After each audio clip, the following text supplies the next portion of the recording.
Hola, ¿cómo es? For some reason, I began speaking to you in Spanish. Maybe it's because I'm excited about the International Sabbath coming up this Sabbath. I will be preaching in Spanish in the afternoon, English in the morning, whole bunch of flags. It will be a very short sermon. It's based on Revelation 10, very short, but to the point, because I'm using a lot of sermons I preached in Tarapoto, Peru, and I'm borrowing them from here.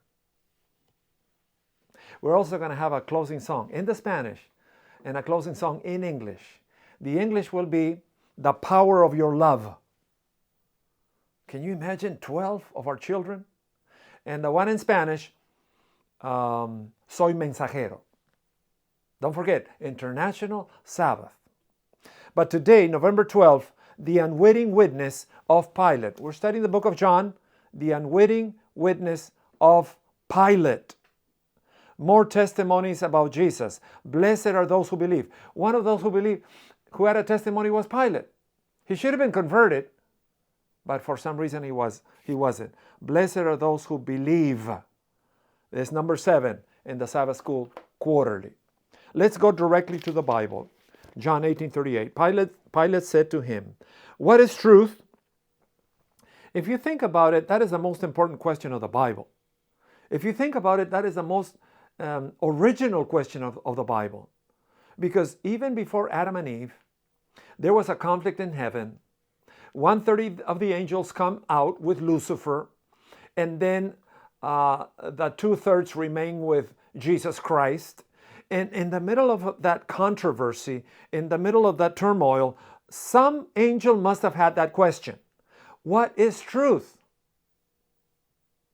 And the Bible is the answer to the question, what is truth? After he had said this, he went back outside to the Jews and told them, I find no guilt in him. Pilate is only speaking with Jesus because of the accusation of sedition. As part of the explanation of his status as king, Jesus has made it clear he's not attempting to overthrow Rome. He's not attempting to establish an immediate earthly kingdom. When pressed on the idea, Jesus refers to truth.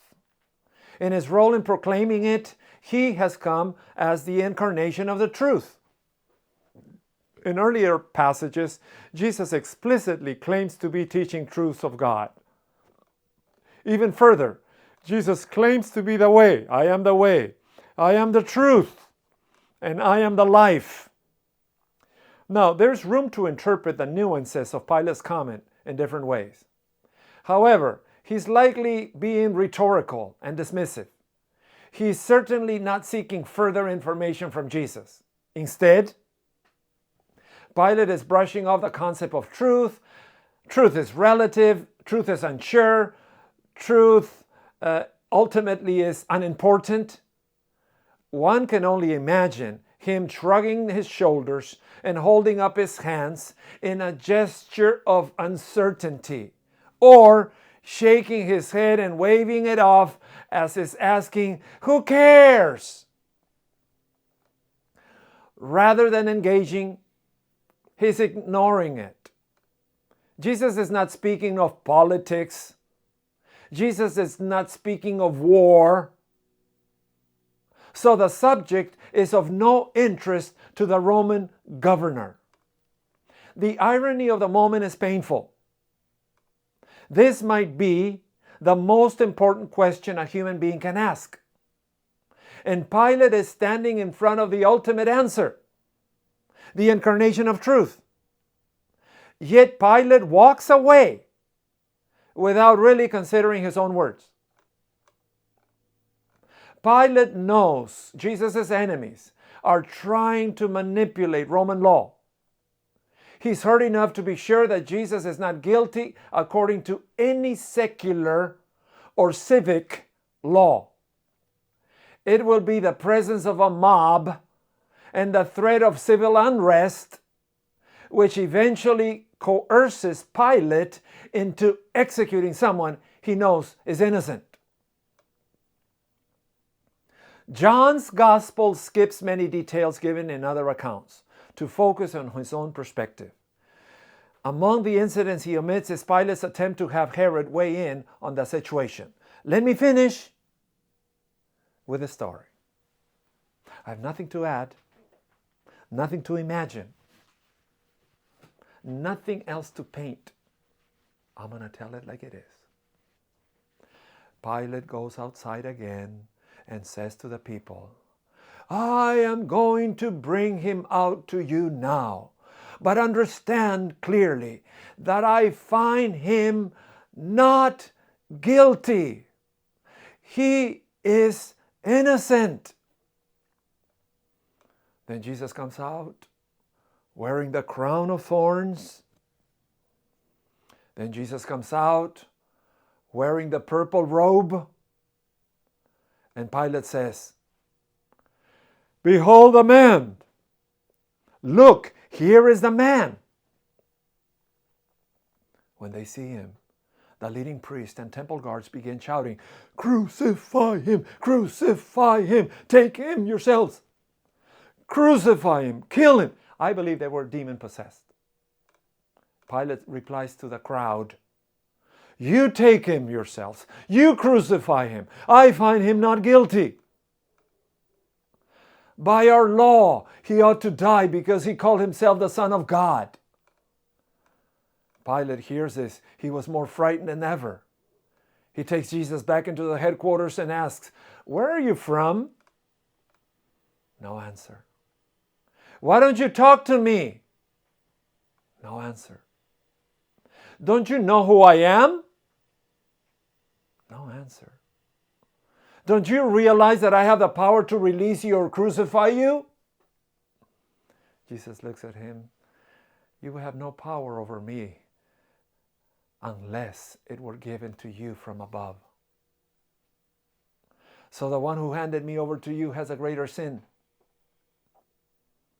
Then Pilate tries to release him. But the Jewish leaders shout, If you release this man, you're not a friend of Caesar. Anyone who declares himself a king is a rebel against Caesar. When they said this, Pilate brought Jesus out to them again. Then Pilate sits down on the judgment seat of the platform that is called pavement, stone pavement, in Hebrew, Gabbatha. It was now about noon in the day of the preparation of the Passover. And Pilate says to the people, Look, here's your king. Away with him, they yell. Away with him. Crucify him. What? Crucify your king? We have no king but Caesar. Again, we have no king but Caesar. Then Pilate turns away over to them for them to crucify him. They take him away, carrying the cross by himself. He goes to a place called the place of the skull, in Hebrew, Golgotha. There they nail him to the cross. 2 others were crucified with him, one on either side, with Jesus between them in the middle. And Pilate posts a sign on the cross, Jesus of Nazareth, the King of the Jews. The place where Jesus was crucified was near the city, and the sign was written in Hebrew, in Latin, and in Greek, so that many people can read it. Then the leading priests object to Pilate, change it from the King of the Jews to, he said, I am the King of the Jews. And Pilate replies, nope. What I have written, I have written. Is the sad ending of a guy who could have been a Christian? A lot of accounts say that Pilate committed suicide. And they have no reason to make up a story like that. But it's in the Bible. It's sad, but it's in the Bible. And it's true. Some people will reject Jesus with evidence. Some people will reject Jesus without evidence. Some people will accept Jesus with evidence or without evidence.